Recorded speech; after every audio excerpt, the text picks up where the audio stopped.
How I became anti-choice at 13 years old. Every time I post, people are like, why do you care so much about abortion? Did you get a girl pregnant and now you're upset that she didn't keep the baby? No, I didn't.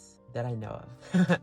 Just kidding. By the way, the names of people I'm talking about in this story time aren't their real names. So here's a real story. It started right after Roe was overturned, so back when I was 13 years old. So I'm almost 16 for reference. I was in this friend group. Let's call them Olive, Heidi, Azalea, and Maureen. We went to this kind of liberal Episcopalian school where a lot of people called themselves Christians. We didn't really have religious classes. Everyone was talking about abortion after Roe was overturned. Even some of the guys in our class. They kept using terms like termination of pregnancy and bodily autonomy, but they always strayed away from words like killing or child. One night, I was on the phone with those 4 girls and we were all talking about abortion. And then I just started uncontrollably crying.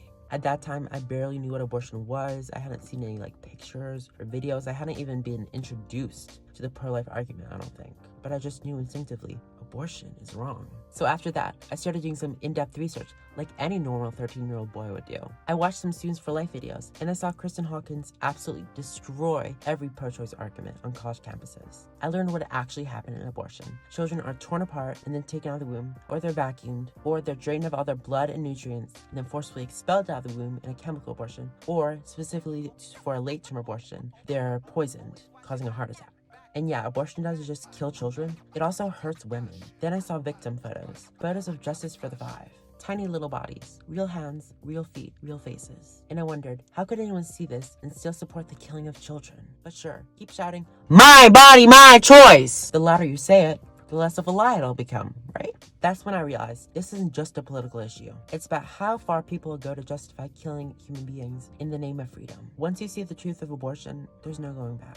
I'm almost 16 now, and I'm even more anti-choice than ever. Not just about abortion, but also IVF, surrogacy, assisted suicide, and the death penalty, just to name a few. All these life-ending injustices have to go.